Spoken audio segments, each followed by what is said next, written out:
absolutely marvellous to be here. Really smashing. I don't actually get out much myself. You clearly do, otherwise you wouldn't all be here tonight. Fair enough. No, it's smashing to see quite so many people. No, the reason, as I say, I don't actually get out much. What I did was I went on this self-assertion course. I don't know if anyone else... No, no one's me. Fair enough. Perhaps you don't need to hear. I live in North London, probably the reason why. But anyway, they're marvellous things, actually. I want to talk about them because they are important. What you do on these self-assertion courses is you start off in a group of 12, and you start off, you know, being assertive, I say, by learning to say your name over and over again, which is quite strengthening. And after a while, you get to do that on buses and trains and things, rather marvellous, you know, saying your name over and over again.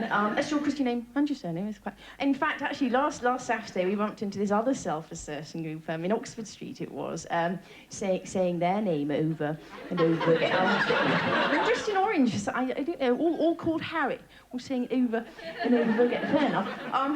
Fair enough. No, but as you say, you get to feel fairly assertive. And what we had to do is fieldwork training exercises, which I think is, again, fairly apt. And what we had to do, the whole group of 12 of us, if you're still with the theme, we all had to go into this shop, and all 12 of us, and assertively, I may add, assertively acknowledge in the lift that we'd all farted in the lift. I think the lift attendant was aware of it in any case. Very quite hard not to be with 12 of us doing. Anyway, fair enough, as you can imagine, it's feeling fairly assertive by now, and I was able to actually go up to this boy and ask him. Sorry, I didn't actually say that was why I went on the course. Partly why I went on the course in the first place. Anyway, I asked him out, and as you can imagine, I was feeling so assertive. Yeah, I farted instead. But anyway, we got over that surprisingly quickly, actually, which was rather marvellous for me. And, we ended up with the first date.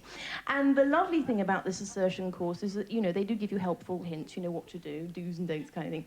And they suggest, go somewhere familiar, watch a video, that kind of thing. So I do a lot of driving. I don't know if I share that with anyone here. No, fair enough. Well, anyway, we ended up in the car, brought a video along, and we were watching that for about half an hour.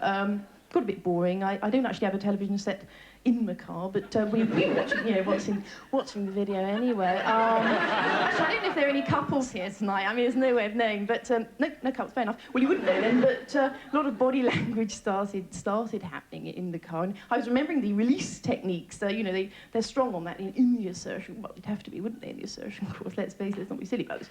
Anyway, I remember the release techniques, and he was marvellous. Hadn't been trained. He was absolutely smashing. No training course at all.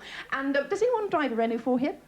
No Renault 4. Right, well, you wouldn't know then, but fair enough, that's okay, you don't have to drive one. But the handbrake actually comes out, there, demonstrate. And not only did he release himself rather marvellous, he released the handbrake as well. And that's when the earth started to move for me. At least I assumed it did, because the trees started to move back. And we only stopped, actually parked on a gradient, foolishly. Only stopped as a Jaguar that was parked, well, I'll say it was under the Jaguar. Anyway, fair enough. But they gave us a reading list on this course. I don't know if anyone's read the book. It's called For Men Against... You haven't read it. Fair enough. For Men Against Sexism. No, sorry, that's not for men.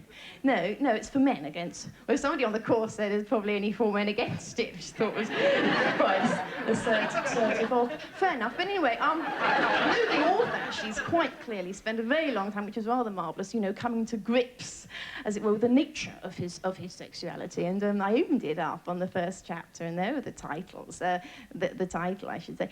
The Socialised Penis. I had to laugh because I had sort of images of lots and lots of, sort of getting on famously with lots and lots of other, sort of going to parties, wearing funny hats, generally sort of hob and knob. Anyway, seriously, I think that's it.